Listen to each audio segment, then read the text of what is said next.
Muy buenas noches a todos.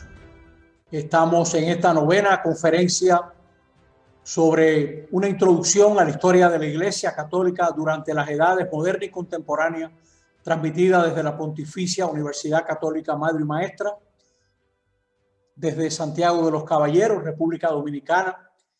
Esta conferencia es nuestra penúltima conferencia y esta tarde vamos a examinar a Juan XXIII, Pablo VI y el Concilio Vaticano II. El Concilio Vaticano II, que va desde 1962 a 1965, va a ser como el tema que nos va a ocupar en esta clase. Ese concilio estuvo presidido por dos pontífices, Juan XXIII, que fue quien lo convocó, y Pablo VI, que fue quien lo concluyó, y luego diremos algunos elementos del pontificado de este papa. Ambos son santos, como saben. A Juan XXIII lo eligieron como un papa de transición. Pío XII había muerto en 1958, el 9 de octubre, y el 28 eligen a Angelo Giuseppe Roncalli como papa de transición. Nadie esperaba que este hombre fuera papa. Cuando lo mandaron de nuncio a París, y era un hombre muy mayor, unos amigos desde Francia le preguntaron a un cardenal cercano a ellos quién era este hombre, y le respondieron desde el Vaticano: un vejestorio. Había tanto nerviosismo porque ninguna de las sotanas blancas le servía para salir a dar la bendición, que tuvieron que recoger una con alfileres, y era para un papa mucho más alto. Y él calmó a su secretario, le dijo: vamos a rezar las vísperas, en lo que se arregla esto. Rezaron las vísperas y le dijo: bueno, ahora vamos a hacer de papa. Adesso facciamo il papa, ¿no? Y salió con esa ternura y ese cariño del gran Juan XXIII. El 25 de enero de 1959 anunció la convocatoria del concilio y al mismo tiempo un sínodo para Roma y la revisión del derecho canónico. No sabemos si el Vaticano II fue una súbita inspiración de Dios a Juan XXIII. Hay gente que piensa que él hace rato que sentía que la Iglesia necesitaba una puesta al día, un ayornamiento. En Roma se pensaba que el concilio sería la coronación de 4 siglos de lucha contra el mundo moderno, 4 siglos de intransigencia. Se reiterarían las condenas del mundo moderno en la línea del sílabus y se definirían nuevos dogmas marianos. Tal vez se quería que se hablase de María medianera, mediadora de todas las gracias, y que se enfatizase la Inmaculada Concepción, las aspiraciones de Fátima. Había esa idea. El mismo Sebastián Trump, un jesuita que había ayudado mucho a Pío XII, escribiendo encíclicas, dice: el concilio pudiera durar 14 días si está bien preparado. Esa era la idea que se tenía en muchos de los sectores dominantes de la Iglesia Católica. El aprecio por Roma había ido creciendo a lo largo de todo el siglo XIX. Se habían vivido los excesos de la Revolución Francesa, se simpatizaba con el Papa porque había perdido los estados pontificios. Muchos de los grandes católicos de la jerarquía, de los grandes laicos, eran conservadores que amaban a la Iglesia y que la defendieron haciendo uso de las nuevas libertades. Revivían una enseñanza fundamental: la persona es anterior al Estado, que va a estar a la base del magisterio pontificio social. Era gente seria que pasó del asistencialismo a la búsqueda de la justicia. Había un laicado entregado, generoso. Recuérdese, por ejemplo, la Acción Católica, fundada por Pío XI, que daba cabida a la participación de los laicos en el apostolado de la jerarquía. Hubo católicos que salieron al encuentro del mundo moderno. Hubo católicos que volvieron a las fuentes, la escritura, los padres. Eso se llama, esa vuelta a la fuente, tiene un nombrecito que se usa mucho en francés: le ressourcement, la vuelta a la fuente, para superar las estrecheces históricas. Así como en italiano se hablaba de ayornamiento, puesta al día. Aquí se hablaba de resurrección. Muchos de estos especialistas provenían de Alemania, de Francia, vivían en una Europa industrializada y tenían un diálogo intenso con el protestantismo. Antes del Vaticano II ya se había ido descubriendo la comunidad, el movimiento de la renovación litúrgica tan fuerte en Bélgica, el movimiento ecuménico. Muchos católicos y protestantes se habían unido para enfrentar la resistencia a los totalitarismos, concretamente en Francia, en Alemania, en Italia. Había una gran simpatía entre los cristianos. La encíclica Divino Afflante Spiritu de Pío XII, que estudiábamos en la conferencia pasada, abrió la puerta para el estudio de la escritura con los métodos modernos. Y fue también el mismo Pío XII que descalificó la Nouvelle Théologie, le tiró un jarro de agua fría a muchos teólogos, dando muchos avisos de miedo de lo que podía introducirse en la iglesia. Estamos a 8 años de su muerte. Preparó el Concilio Vaticano II también la tendencia misionera de Benedicto XV, el Papa de la Primera Guerra Mundial, con aquella encíclica que animaba a los misioneros a no apreciar tanto su país de origen y más el país de misión. Preparó también el concilio la valentía de Pío XI, enfrentando totalitarismo y dictaduras, y también una nueva sensibilidad. Europa era la Europa que se había batido en una guerra criminal, y ahora África y Asia miraban también a Europa como algo que había que dejar atrás. Ellos tenían que encontrar su propio camino a la hora de dirigir sus países. No olvidemos que fue después de la Segunda Guerra Mundial que muchos países de África, concretamente en los años 50, más todavía en los 60, encontraron el camino de su independencia. Y en Asia, recordemos que India fue independiente después de la Segunda Guerra Mundial. Juan XXIII estableció el objetivo mayor del concilio con su encíclica Ad Petri Cathedram. Decía que quería promover el desarrollo de la fe católica, renovar la vida cristiana, la palabra vida aquí es muy importante, acomodar la disciplina eclesial a las condiciones de nuestro tiempo. Quería una grandiosa puesta en escena de verdad, de unidad ante el mundo, de amor, una suave invitación a los que están separados de la sede de Pedro a buscar la unidad por la que Jesucristo dirigió al Padre Celeste una ardiente súplica. Aquí estaba refiriéndose, pienso yo, a la oración de Cristo que aparece en el capítulo 17 de Juan. Juan XXIII tenía esa gran ilusión, que el concilio podía abrir una puerta a la unidad. ¿Cuál es la diferencia entre los participantes de este concilio? Bueno, miren ahí ese cuadro, cómo Europa va a bajar al 39% del 72%, América Latina va a subir de menos de 7% del Vaticano I al 22%, y el África negra va a 10 veces, va a aumentar su participación en el concilio, o sea que es un concilio más participado, más universal. El 11 de octubre de 1962, Juan XXIII tiene una alocución muy importante porque como que traza el espíritu en el cotidiano ejercicio de nuestro ministerio pastoral. A veces llegan a nuestros oídos hiriéndonos ciertas insinuaciones de almas que, aunque con celo ardiente, carecen del sentido de la discreción y de la medida. Tales son quienes en los tiempos modernos no ven otra cosa que prevaricación y ruina. Dicen y repiten que nuestra hora, en comparación con las pasadas, ha empeorado. Y así se comportan como quienes nada tienen que aprender de la historia, la cual sigue siendo maestra de la vida. Está citando a Cicerón.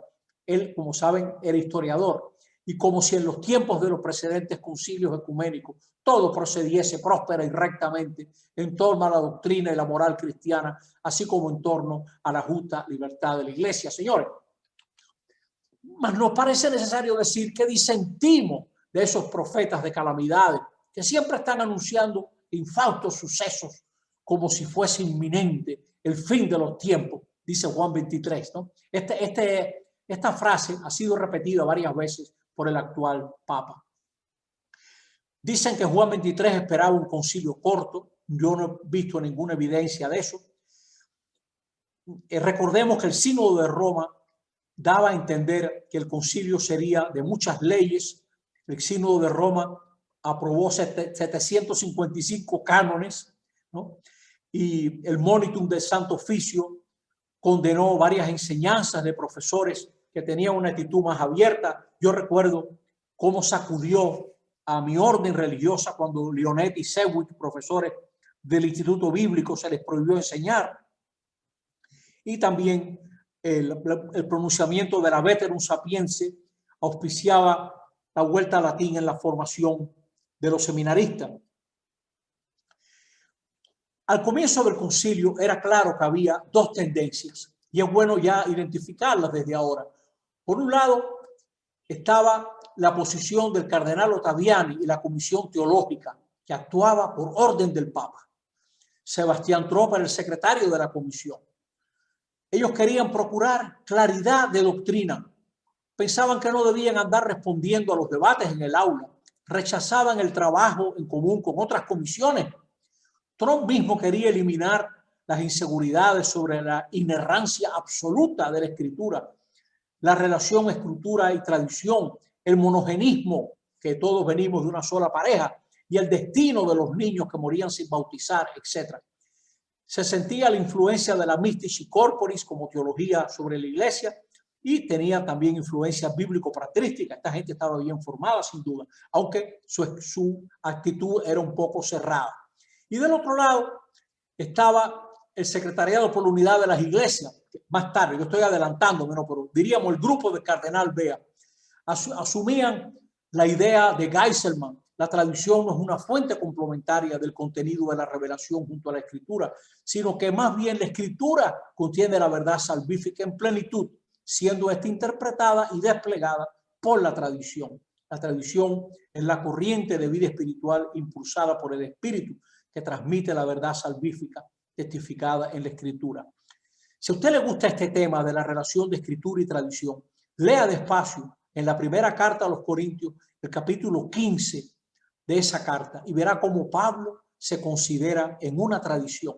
Dirá él: yo les transmití lo que a mi vez recibí. Se quería aclarar como tema recurrente fortalecer la autoridad del obispo diocesano frente a los párrocos y muchas órdenes religiosas exentas que a veces no mostraban el respeto debido por el obispo diocesano, que se adaptara a la liturgia, que hubiera un diaconado permanente y superar ese esquema de separación de la iglesia y el mundo profano. Este era un tema recurrente al inicio del concilio.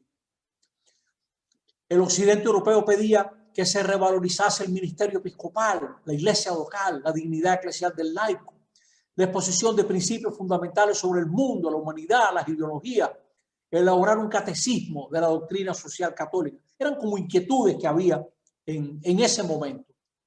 Es bueno recordar este comentario del historiador Klaus Schatz. Dice: aparentemente algunos pensaban que la pérdida de la fe, el ocaso de las costumbres, el fracaso en el apostolado no tienen otras causas que la indiferencia de los hombres o la maldad de los tiempos, sin preguntarse si no interviene en ello la supervivencia de determinadas formas de pensar y actuar eclesial. O sea, mucha gente no le hacía caso a la iglesia, no porque fueran gente mala, sino porque la iglesia tal vez no se estaba presentando, no estaba proponiendo su mensaje de una manera adecuada, comprensible, adaptada a los tiempos. Por eso Juan 23 decía: hace falta poner al día, ¿no?, la iglesia.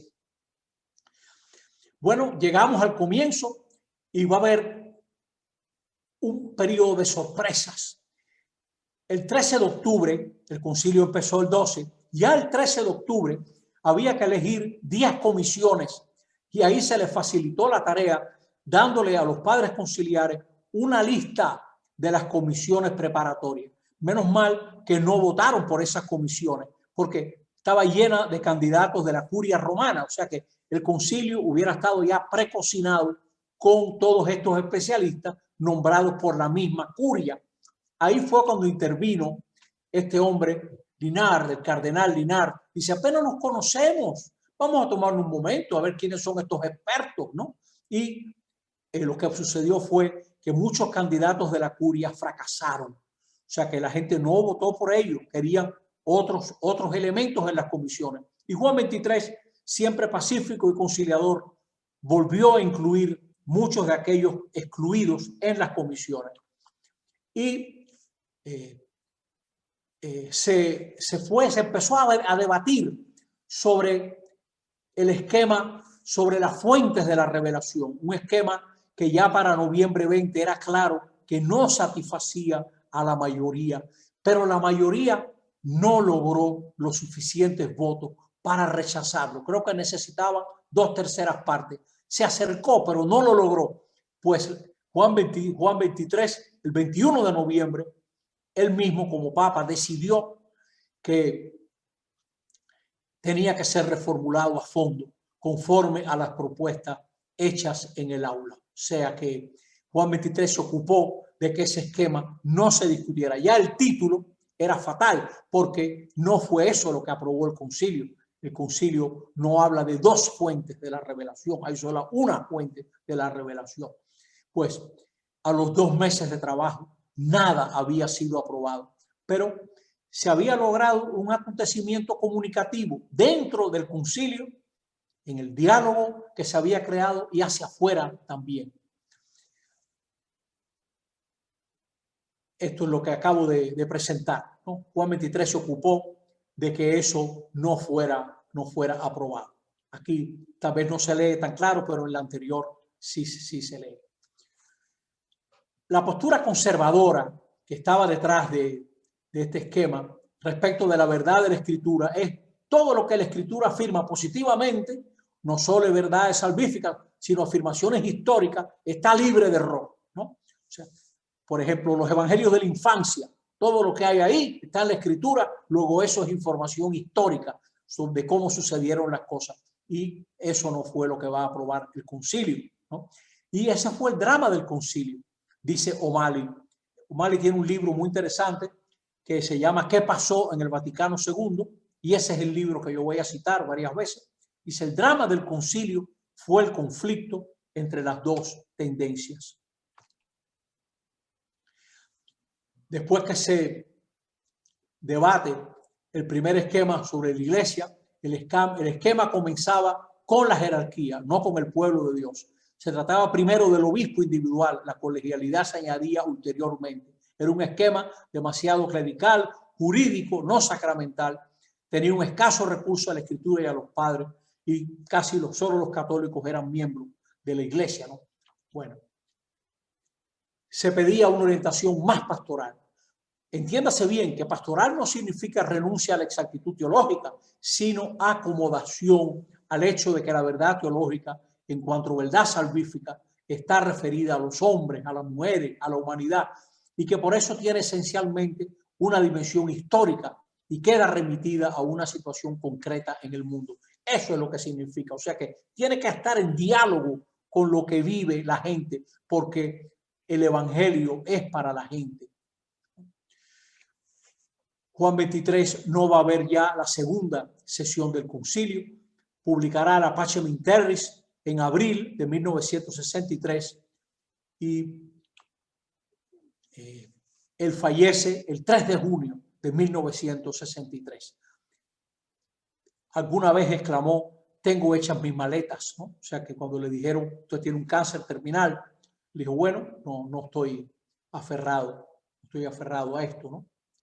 Va a empezar el periodo segundo. Para ese periodo ya está electo Giovanni Battista Montini, uno de los primeros nombramientos como cardenal que hizo Juan XXIII fue el de este hombre, a quien Pío XII no había nombrado cardenal, a pesar de ser el obispo de Milán. Era un gran intelectual. Cuando se mudó a Milán, dice que llevaba 90 cajas de libros.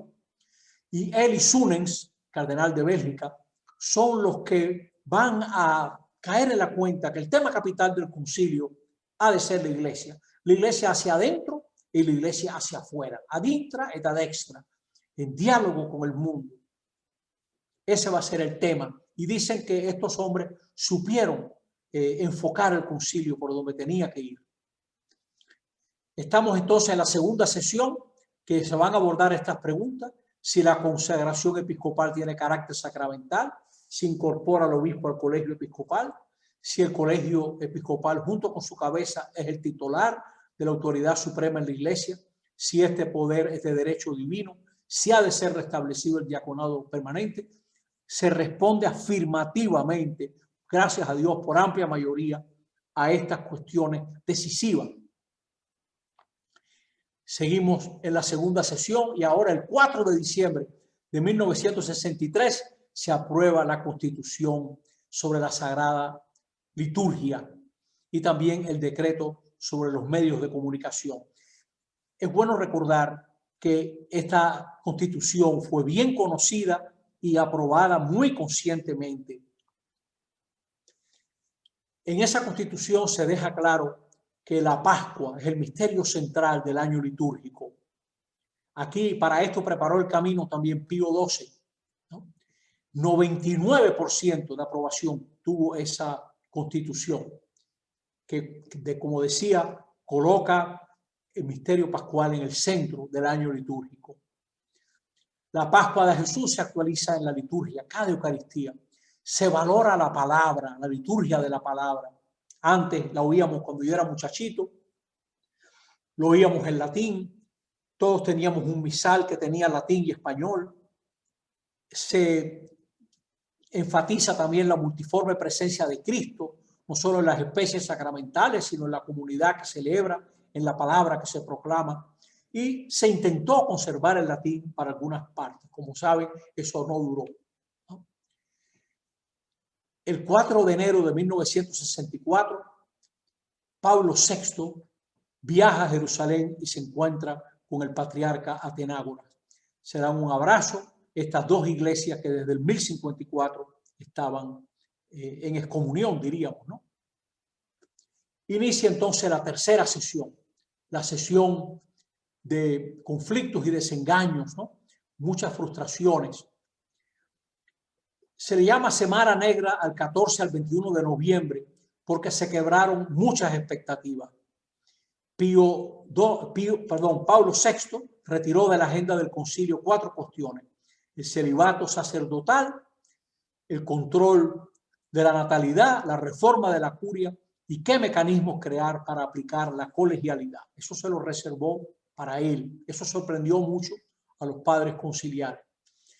En esa sesión tercera se agudizan las oposiciones. Hay una minoría que quiere que el Papa diga algo para que limite todo lo que tiene que ver con la colegialidad. En cambio, la mayoría aducía testimonios de la tradición para fundar la colegialidad, sin quitarle nada al poder del Papa. Recuérdese que el Vaticano I dejaba muy clara la primacía, el primado del Papa y la infalibilidad del Papa cuando se pronuncia de manera solemne en asuntos de fe, moral, costumbres, etc. De manera muy precisa, pero ese concilio le dio al Papa un lugar en la iglesia que tal vez no tuvo el equilibrio de dejar claro que también los obispos, cada obispo en su diócesis es responsable de la iglesia y junto en comunión con el Papa y presidido por el Papa, también son la suprema autoridad en la iglesia. Había gente que veía en esto como una limitación del poder papal, porque el colegio episcopal no ejerce esa potestad sin el consentimiento del romano pontífice. Pero un 10%, tal vez 15%, veía la colegialidad como un socavamiento de la autoridad del Papa. Estos eran padres que legítimamente tenían este pensar, pero no solamente legítimamente. Ellos tenían las conexiones con Pablo VI, ¿no? Para ya ver lo que va a pasar. Aquí tenemos a Wojtyla, que va a insistir en el concilio cómo la libertad religiosa debe ser fundamentada desde la dimensión trascendental de la persona humana, que no se agota en las relaciones económico-sociales, sino que su dignidad suprema reside en su referencia a Dios. Claro, él vivía la opresión del comunismo en Polonia, quería dejar muy claro esta dimensión religiosa, de la trascendental de la persona humana. Y lo vemos saludando a Pablo VI.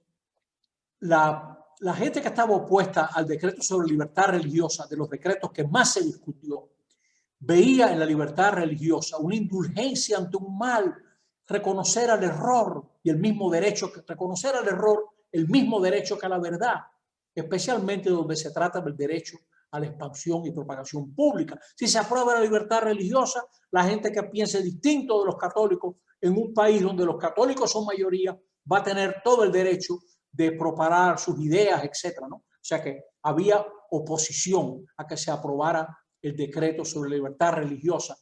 Es bueno saber que este debate acompaña a la humanidad. Uno de los grandes problemas que tuvo el Papa Pío VI para aceptar la Declaración de los Derechos Humanos y del Hombre de la Revolución Francesa, creo que es como de agosto de 1789, el 26 por ahí, pues veía en ese reconocimiento de la libertad de culto un peligro para que la gente fuera inducida a error, ¿no? O también el hablar sobre los judíos, los católicos que vivían en países árabes, veían en esto un hacerle el juego político a Israel y pensaba que los católicos en países árabes serían perjudicados, serían vistos como menos patriotas, ¿no?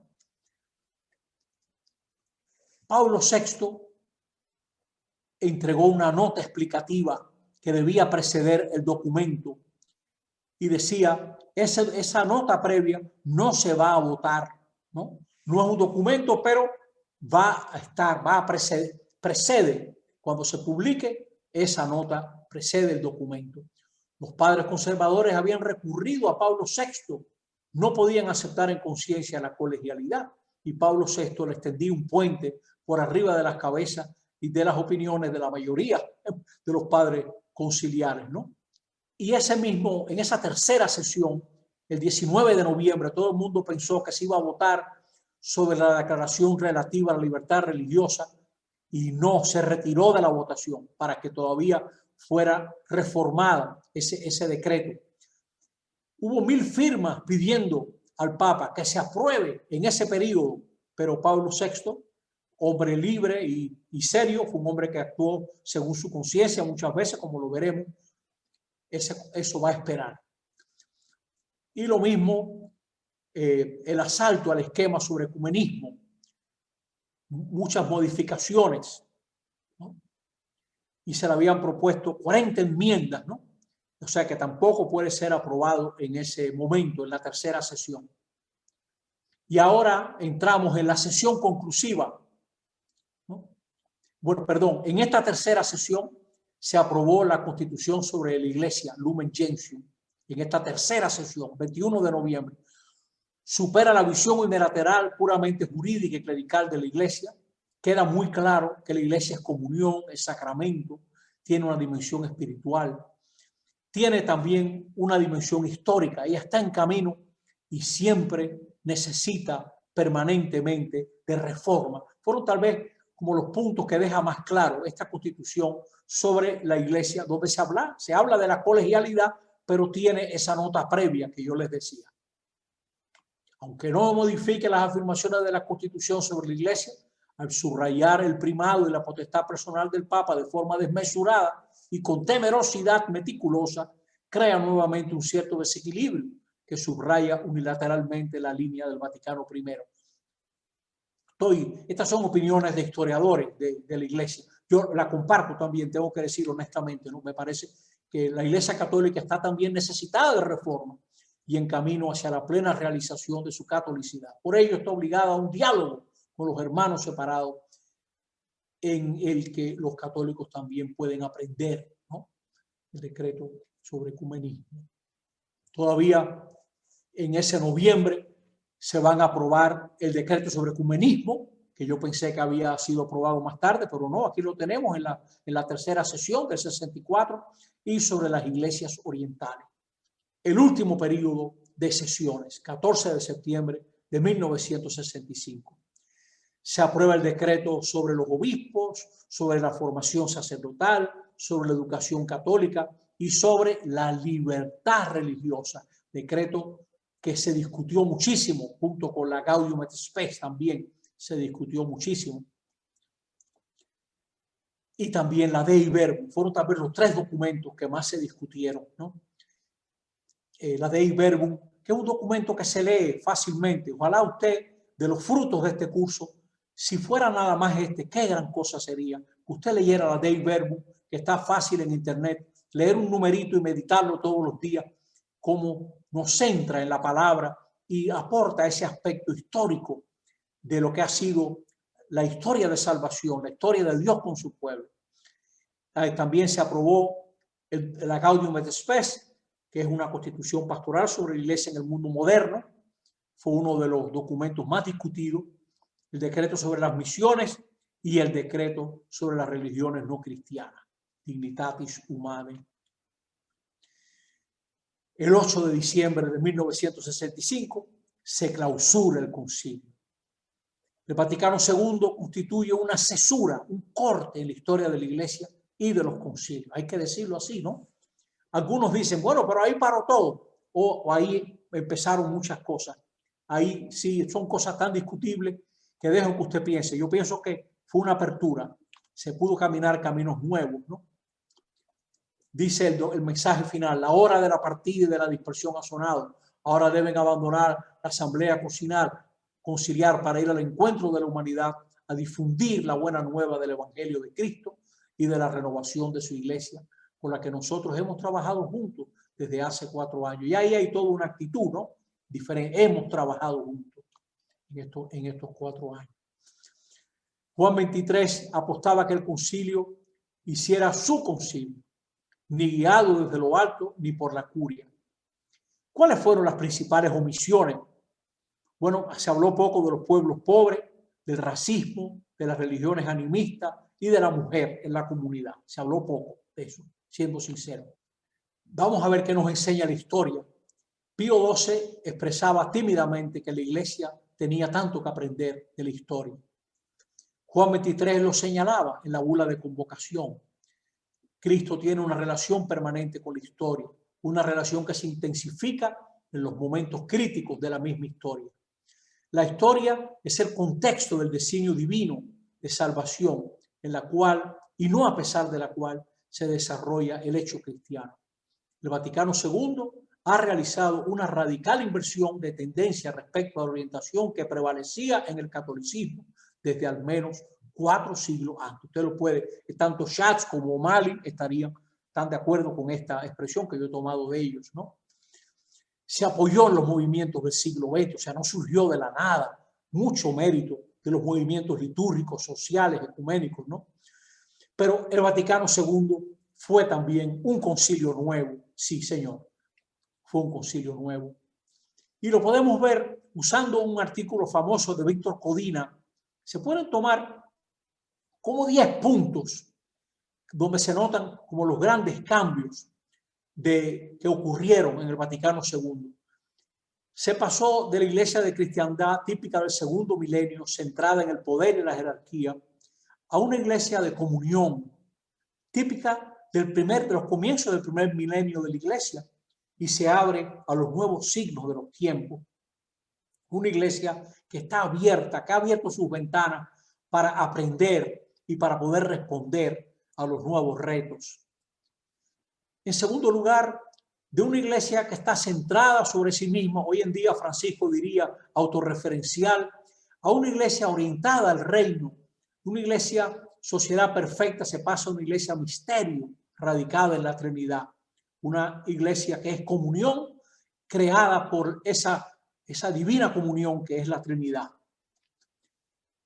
En tercer punto, de una iglesia muy cristocéntrica, de un Cristo casi divino solamente, que no compartió nuestra humanidad, a una iglesia que vive bajo el Espíritu, ¿no? Cierto, Cristo como dador del Espíritu también junto con el Padre, el principio neumático de la iglesia. Recordemos todo el énfasis nuevo en el Espíritu Santo de tantos movimientos que han hecho mucho bien, han aportado a la iglesia, ¿no? el descubrir la acción del Espíritu en las personas, en la comunidad, y la vuelta empujados por el Espíritu a leer la palabra y a servir, ¿no?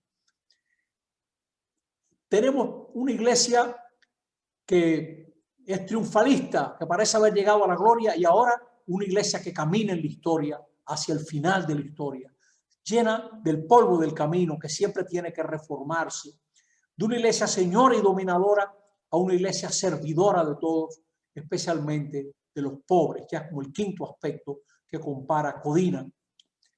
Sexto, de una iglesia comprometida con el poder a una iglesia solidaria con los pobres. De una iglesia arca de salvación a una iglesia sacramento de salvación. Diálogo con las otras iglesias, las otras religiones. Sale en medio del mundo en pleno reconocimiento de la libertad religiosa de cada ser humano, que ha de actuar siguiendo su conciencia, por supuesto, con la obligación a informarse, ¿no?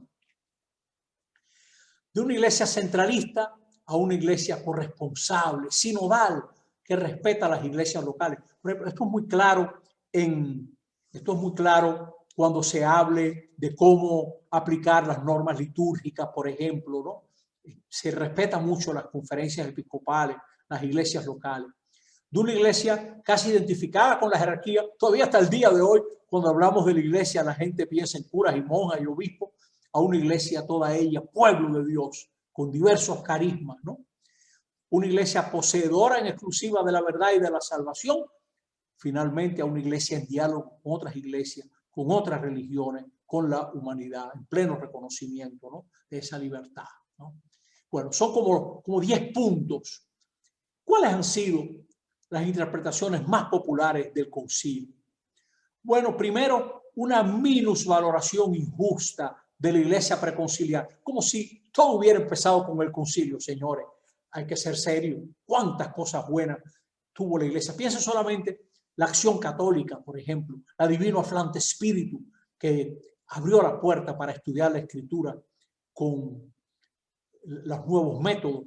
Piensen en todo el magisterio social de la iglesia anterior, los movimientos laicales, el ecumenismo, etc.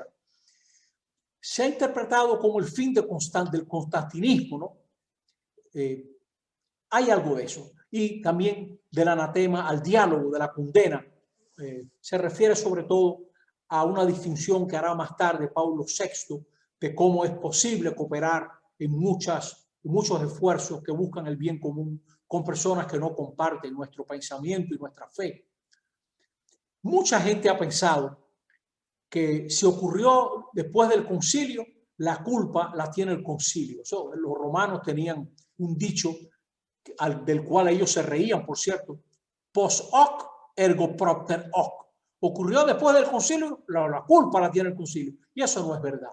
Hubo sí mucha gente que dejó su compromiso en la vida consagrada, etcétera, pero la culpa no fue el concilio. La culpa muchas veces, ¿por qué ocurrió eso? Fueron procesos personales, una mayor situación de libertad, etcétera, y fallos humanos. Sí, señor, todo eso. Por eso no lo motivó el concilio, ¿no?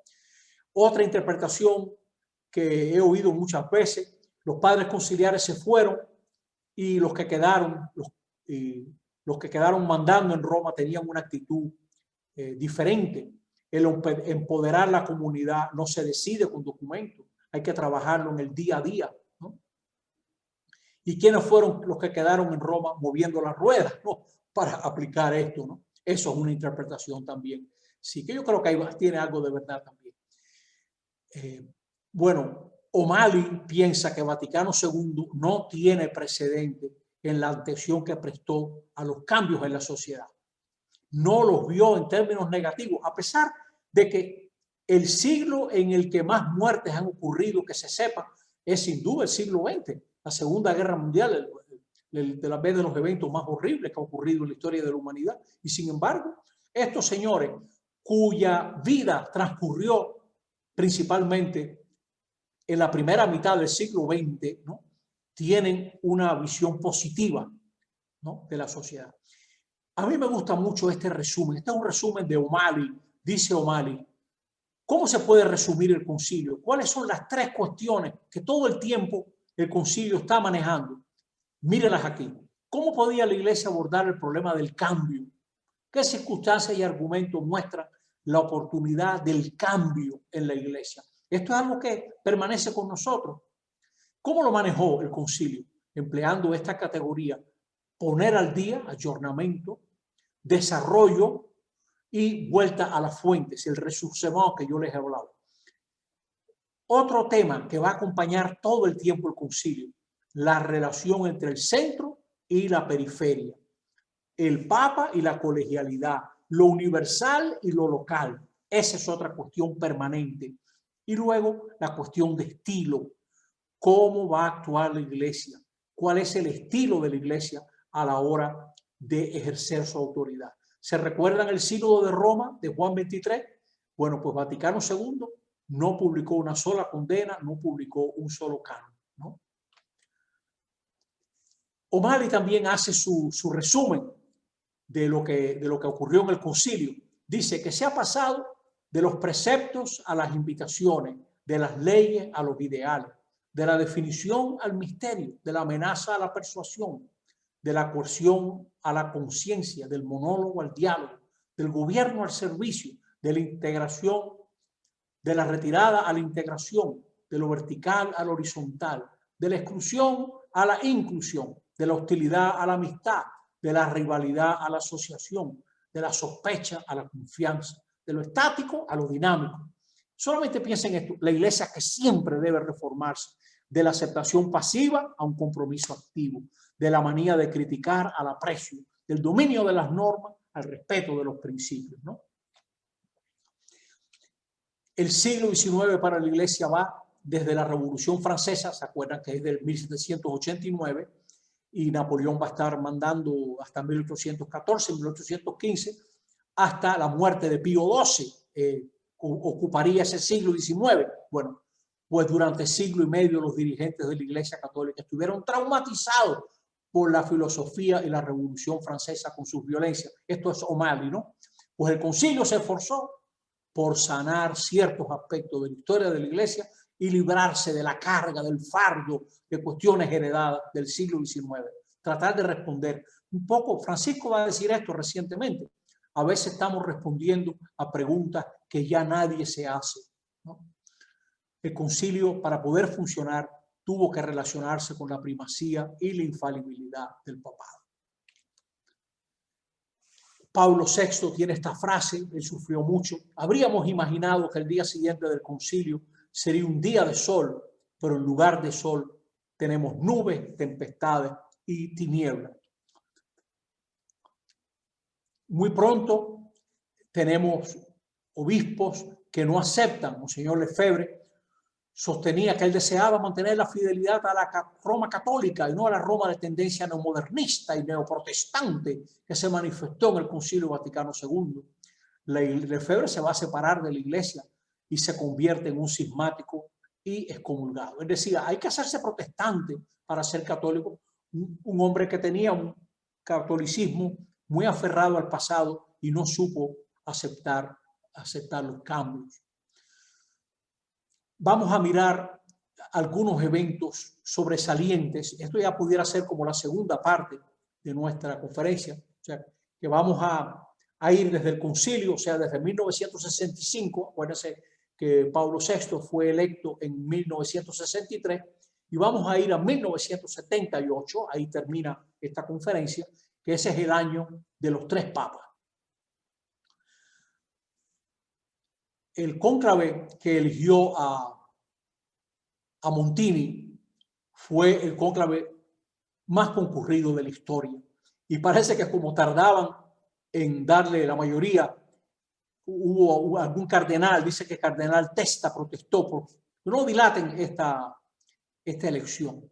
Montini, amigo de 2 grandes intelectuales franceses, Jacques Maritain y Jean Guiton, ¿no? Montini, el hombre del discurso de las Naciones Unidas, no más guerras, fue el papa que más viajó hasta ese momento, 1.100 kilómetros. Inauguró la conferencia del episcopado latinoamericano, la segunda en Medellín. Le dio el espaldarazo a ese método de ver, juzgar y actuar tan querido por la iglesia latinoamericana. publicó la Populorum Progressio sobre el desarrollo solidario de la humanidad. Es una encíclica que tiene números, por ejemplo, hay situaciones cuya injusticia clama al cielo cuando poblaciones enteras faltas de lo necesario viven en tal dependencia que les impide toda iniciativa y responsabilidad y también toda posibilidad de promoción cultural y de participación en la vida social y política. Es grande la tentación de rechazar con la violencia tan graves injurias contra la dignidad humana, dice el Papa en la encíclica. Ya se sabe, las insurrecciones y las revoluciones, salvo en el caso de una evidente y prolongada tiranía que lesiona los derechos fundamentales de la persona a la vez que dañe gravemente el bien común de la nación, fíjese esa excepción que hace el Papa, engendra nuevas injusticias. O sea que él piensa que la violencia engendra nueva violencia y ve este caso extremo, ¿no? Donde ya son los derechos más fundamentales que están conculcados, ¿no? Porque no se puede combatir un mal real si ha de ser a costa de otros males mayores, ¿no?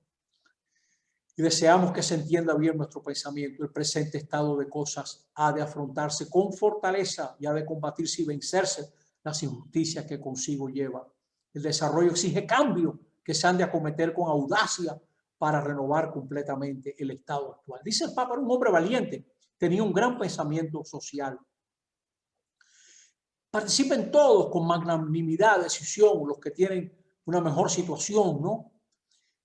Y que dice que el Espíritu Santo empuja a estas personas más calificadas para intervenir en la vida pública. En eso abre nuevas perspectivas.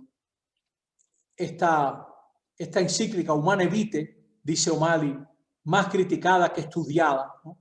Él agonizó tanto porque la opinión mayoritaria fue que él no condenase con pena de pecado a los que utilizasen métodos artificiales, sino que se respetase la conciencia de la pareja y se caminase hacia los métodos, diríamos, naturales, ¿no?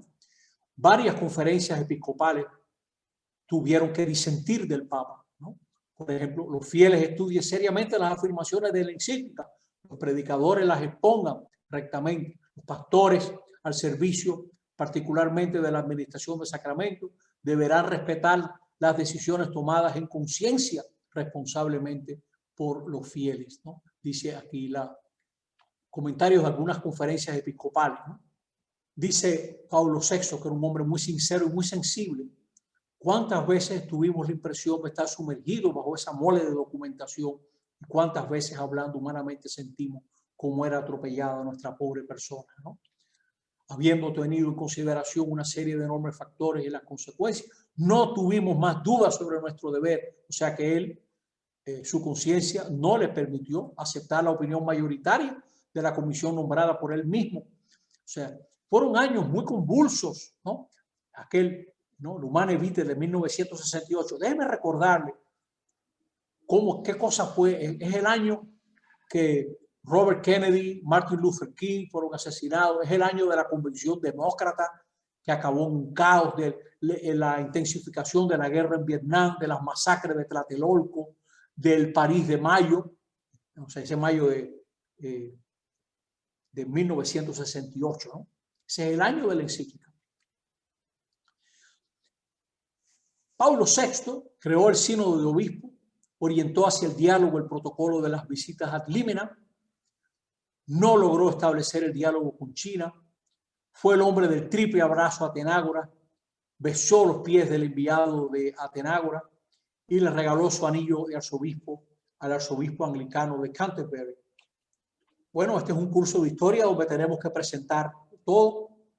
¿Por qué mucha gente le echó la culpa al concilio? Porque entre 1963 y 1970, ¿no?, unos 22.000, 25.000 sacerdotes abandonaron el ministerio, las ordenaciones sacerdotales bajaron y viene ese razonamiento. Pasó después del concilio, luego la culpa es del Vaticano. Señores, hay que entender también la cultura que se desató en esos años, el cambio cultural que se desató. Podemos ver también hoy en día la gente se casa más tarde, menos gente se casa, menos matrimonios duran. Eso no se debe al concilio ni a nada que haga la iglesia, eso está en la cultura, la falta de compromiso, hasta con compañías que pagan bien, la gente joven no desea comprometerse, ¿no? Es otro momento cultural el que se vive.